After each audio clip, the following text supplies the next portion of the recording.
Hey guys, so slow week. Actually, I've got the flu. No, not the panda flu, kung flu, whatever you want to call it. Zombie flu. Just go with the zombie flu. It's nice and simple. So I thought I would um, just kind of start with the first non-biological um, type that I ran into. I already mentioned the one in Ontario, which was conceptual, sort of. Um, it was really fucked up. Let's just go with that. Anyways, I was called down to a town called Sundre here. Now, I know a couple of you guys are like, okay, how does this work? Basically, like I said, they gave me a job. They gave me like a cell phone, which had no numbers in it, but worked, and I never had to plug it in, so that was kind of cool. Um, and they gave me a truck, which was like an old '97 Chevy Silverado two-tone crew cab long box. It's like a landscaper's fucking truck, right? Enough space that you can put stuff under the bench seat in the back, haul what you need, tow what you need, like a wood chipper or a log splitter or whatever. And, you know, you still got the lockbox in the back, a green line. I used to sell those fucking things. You'd think I would remember. Anyways, big green box in the back that locks up so you can put uh, your equipment in it. Anyways, yeah, so cell phone rings and I have to go. So I got called down to Sundre, which is just south of here. It's about 3 hours ish to get there. Um, Basically, head towards Red Deer, go on till Olds, take a right, and keep going. Not a really highly populated place. And it wasn't the first time I'd been down there. I actually worked for an engineering company, and we were doing tank repair down there. So I'd already knew the area, right? There's a good ice cream place there. There's actually a really good coffee place that does like mini donuts and stuff like that. An IGA. I don't even think it's changed over to Sobeys. So, uh, and you know, like there's a motor inn and the hotel, little campsite, stuff like that. A couple of bars. The peelers come in on Fridays, you know, that kind of thing. Um, and around that place, the only thing other than uh, sorry, I'm losing my concentration. So, oh, proudly sponsored by Beaver Buzz Energy Drink. No, it's not, but I found this the other day when I was looking for a few things at grocery store. And I don't know if you guys have ever had Saskatoon berries, but it's my favorite pie, period. Full stop. Grandma used to make it. I love Saskatoon berry pie. So this is going to be my first time trying this one as a drink. So, hey, I guess you get to do a nut job tries at the same time. But, anyways, uh,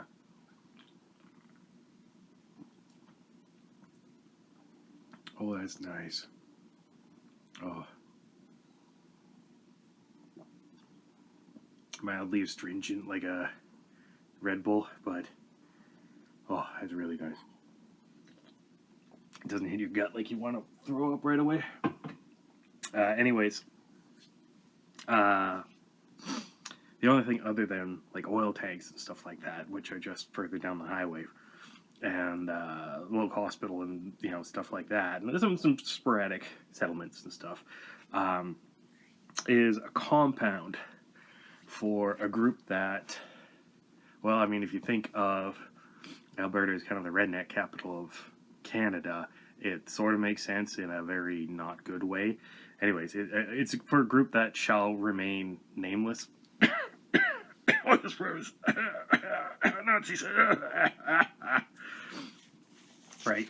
But anyways, oh yeah, and I do have a notepad because I was trying to remember the name of the town forever, and I googled it last night because I'm tired of being like, oh yeah, it's up there. No, fucking. Anyways, this group who shall remain coughing, remain coughing. Excuse me, Saskatoon berry burp. That's actually pleasant. It's disturbing. Anyways, someone down there had found an old Thulian notebook, and they tried to work some of the shit out in it, and the Thule Society and stuff like that. Like, if you know them, you know them. If you don't know them, Google them. But basically, there was an old notebook there, and usually when you find that shit, it's written in like High German or Low German or Old German, or it's a bunch of scribblings from a madman and shit like that. But apparently, some fucker there figured how to work something, and I figured out how to work some of the shit that they found in it. And it worked, but not really in the way they had thought. So Lithulians are kind of tricky shits. And so everyone within about 500 meters of the compound, so that's basically the compound itself, all the way out to the road. And yeah, it's like this, it's not a straight shot in. You have to kind of go in and around, and I figured they'd set it up because it's basically like a militia-style compound. But yeah, it went to the edge of the property, which is really good because, the town's only like another 2 or 3 kilometers away, and there are some settlements around there, but everyone within 500 meters, so everyone pretty much in the compound, in the barracks, all of that shit. Boom. Shamblers. Now, first non-biological type, you usually think like a shambler would be, an infected person or something like that. Basically, the way I think of shamblers, and the way they didn't have this name in the notebooks that I got passed down, but shamblers, slow moving, mindless, basically bodies without a soul kind of thing. But when they don't have someone controlling them, like they're not raised, they're just boom, you're dead, undead, whatever you want to call them. You're a zombie. And the controller can usually make a move. I think they'd probably be good for like manual labor, like building or something like that, because the bodies last until the bodies rot. So, and you don't, a Zed doesn't feel pain or anything like that. So, you know how like you hear about moms lifting cars and shit like that? Well, that's because at that moment in time, there's so much adrenaline and they don't feel pain. And Well, these fuckers, there's no adrenaline, but they don't feel pain. So they hit like a ton of bricks, and almost literally in some cases. Depends how big they were. Like a little tiny person, like Nikki's size, will probably still be able to throw me. But then you get up to someone my size, Rob's size, John Cena. That man should never become a zombie because holy fuck, he'd be next to unstoppable. But anyways, like you get that, and they're strong.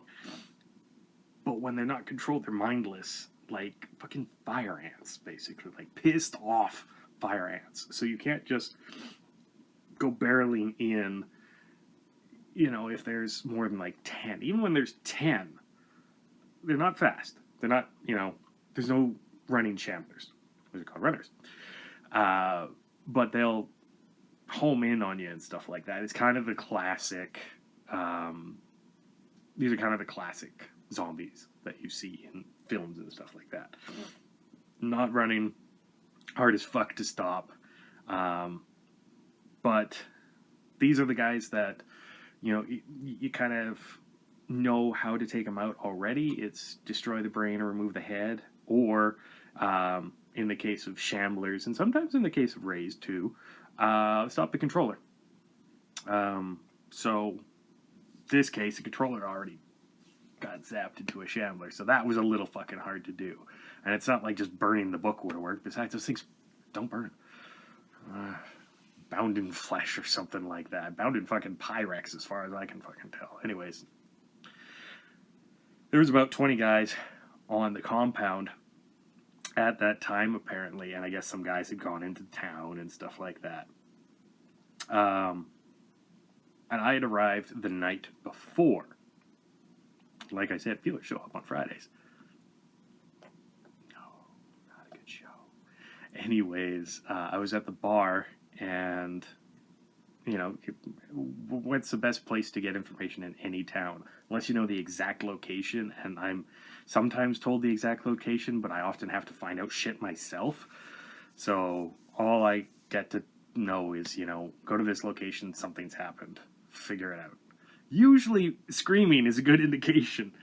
But, I guess the place has been locked down for 24 hours or some shit like that. I basically came in afterwards and got the tapes and everything and was able to figure it out. But the night before, when I arrive, I go to the bar to find out, if anything weird's been going on. It's a small-ass town. So strangers stand out like a sore thumb, but because I had already been there before, it was the same fucking bartender, same owner of the bar, and I swear to God, the same stripper. And she was like 40 when I was there, when I was 18. So, anyways, I think on her teeth. No. But, yeah, I got there and the guy remembered me because the last time I was there was a bar fight that I settled down. This time, there was some of the gentlemen of the group who shall remain hairless. No hair on the top of the head, that kind of thing. No hair, just skin. Anyways, yeah, they were there and they were really excited, and some of the guys were speaking in German, and my Deutsch is schlecht, but I can understand more than I can speak. I'm like that with most languages.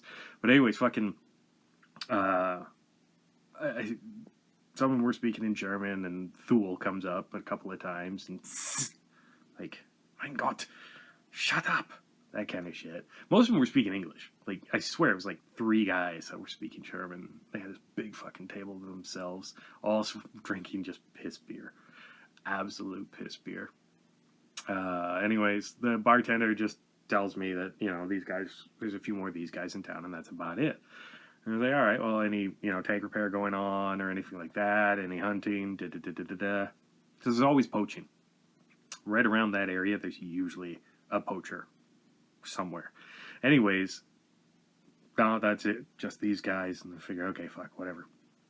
So I go to a hotel that I stayed at before, and got this wonderful, huge king-size bed and kitchenette that I never really got to enjoy because I plop some of my stuff down there, and I gotta drive around and figure out what the fuck's going on. I don't see or hear anything, and I went about 5 kilometers around on the highways and the back roads and everything. And there's not really anything. Like, there was no action at the compound, and I figured I would check that place out first. But there's no action. There's no lights on or anything like that. I just thought they shut it down. Because, like I said, I'd been there before.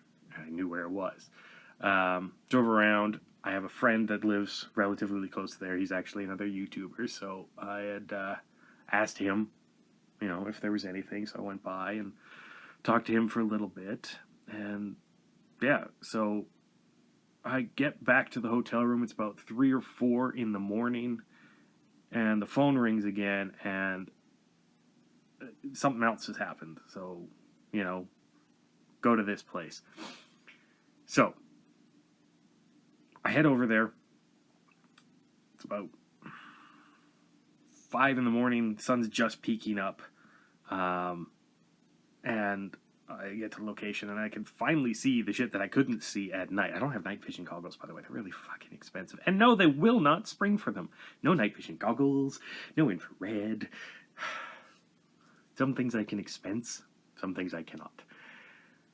And 50 grand doesn't let me, splurge. Anyways, I get there, and I can see that some of the doors are open, and there's 1 or 2 guys just kind of walking around outside. So the gate's closed. I park the truck. And normally I wouldn't approach a place like this with anything really on me. But in this case, I had an expandable baton, an asp, of course, a pocket knife. And since it's like a forested area, I had a big hunting knife on me too. Not a machete this time, but a big hunting knife. And I just kind of hollered out to them, and that was stupid. Hollering out to people is normally the way. Hey, what's going on, guys? What's happening? Shit like that. You're going to get someone's attention, right? Well, yeah. Fire ant nest. Hey guys, let's go. Oh, fuck. People start. People. Bodies. Zeds start coming out of the compound, the open door. There's about 5 or 6 of them. And they just start shambling towards me. And I can recognize this kind of like. They still walk until the muscles start breaking down and the bones and everything, or if they've damaged themselves or anything like that. They still walk like people. They just walk stiff. There's no grace in it. It's like if you took all the human grace out of a human and it just walked kind of like one of those weird robots. Yeah. So they walk like that. Anyways, I realized, fuck, I'm closer to the first guy than I am to the truck. So what I should have done was run back to the truck, grab some things. But instead, I go after the first guy, and he scratched me. I don't know if you can see it, but there's a little scratch mark right there. And I got the asp out, but I couldn't actually get the whip end out. Well, the extendable part out fast enough. So I just butt stocked him in the side of the head. We don't feel pain. So I was still relatively new at this point, thinking fighting people. Pain is going to work. Now, pain doesn't work. Pain works on some. We'll get to them. This is really good, by the way. Really, really good. A little acidic, so it makes my throat kind of scratchy, but pretty good. Anyways, so I whapped the first guy in the temple, moves his head a little bit, and I just kind of bring the stick down here on the neck, and his neck kind of moves this way and sort of stays like that.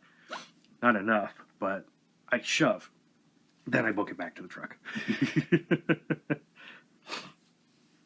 I keep the nightstick, extendable baton, whatever you want to call it, in my hand. I reach into the back seat where I keep one of the imakasas. By this time, 6 have come out of the building and are now on the other side of the barbed wire fence. By the way, barbed wire fence against shamblers works pretty well. And so I just stay on my side, and 1, 2, 3, 4, 5, 6, 7, 8 to make sure. And they're all down.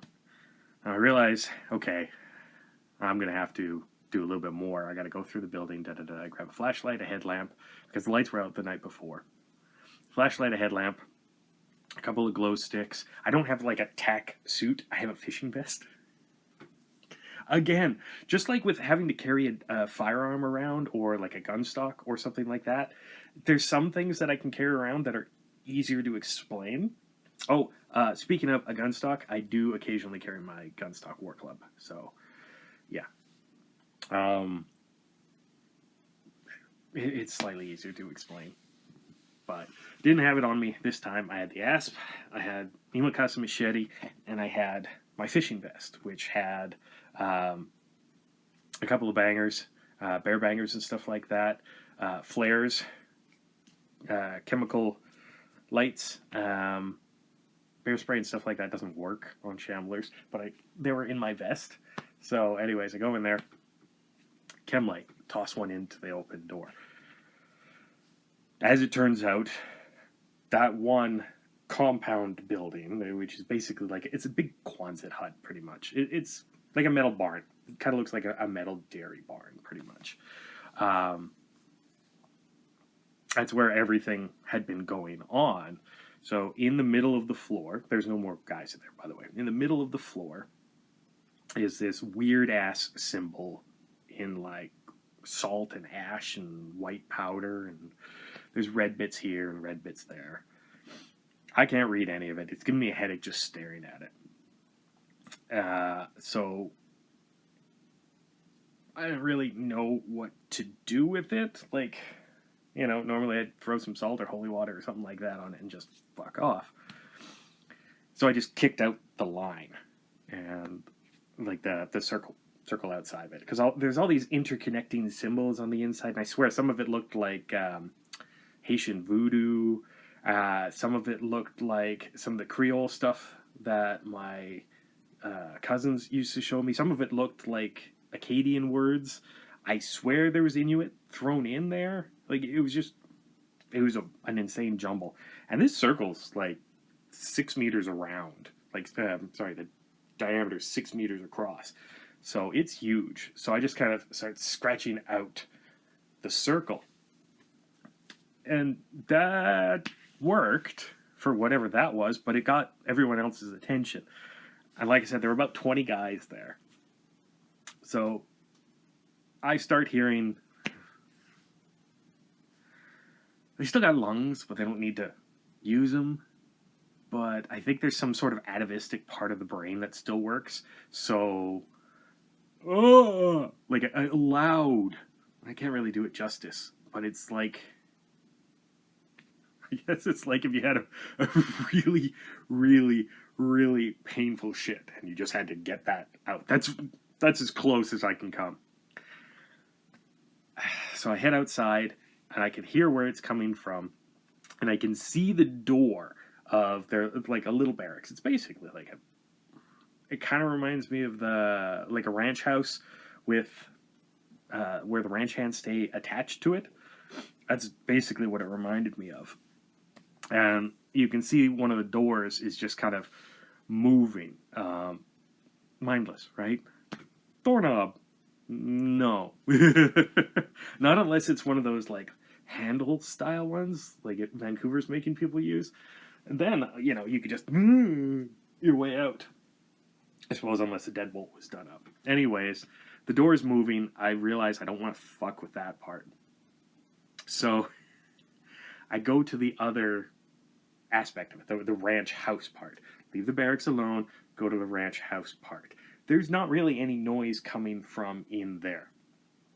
So, open the door. There's enough light. I can kind of see in. I turn on my headlamp. I've got Imakasa in one hand, and I've put the asp away. Now, I kind of peek my head in, and something smacks me on the head. There was one fucker in there. I get smacked on the head. I fall outside.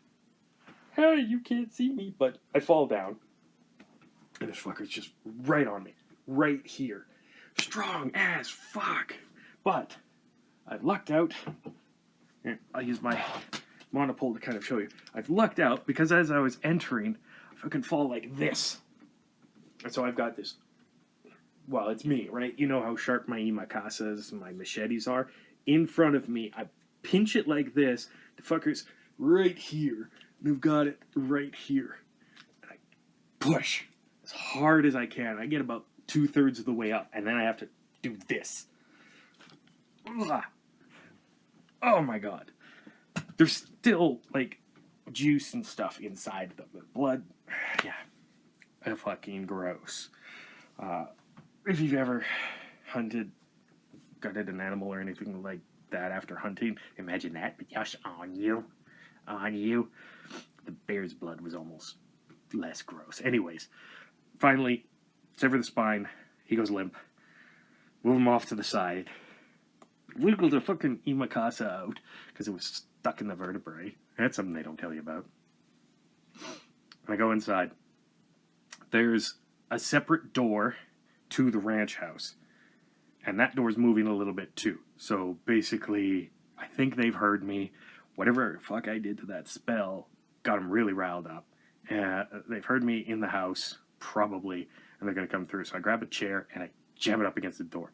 And I don't think that's enough, so I grab as much shit as I can from the front entranceway and I move it there. The whole time scanning around to make sure that there's not going to be someone else coming down. There's one level. There's a basement.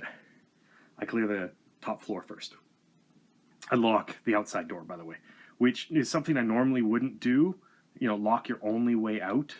But there was glass doors leading out to like this is actually nice little deck. Anyways, yeah, nice doors leading out to the deck. Doors leading out to a nice little deck. Barbecue that I kind of wanted. No, couldn't. It was hooked up to natural gas, which we'll come to in a minute.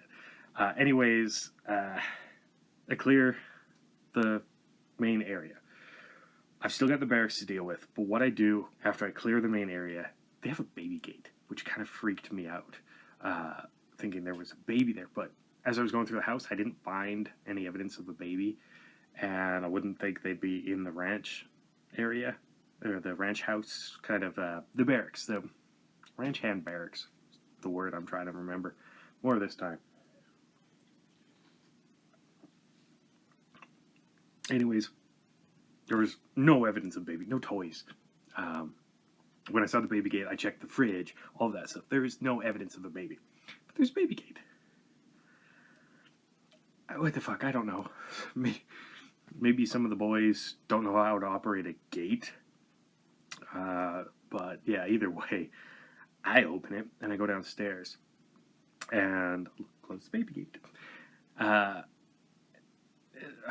get downstairs and I actually found some reload equipment. I found a big old, like, walk-in style gun safe, which was closed, completely closed. These guys didn't have any clue that anything was going to go wrong or anything like that. There was no guns or anything on any of the shamblers I'd already taken care of. So, whatever. Anyways, I couldn't get it open. Wasn't about to. They had reload equipment.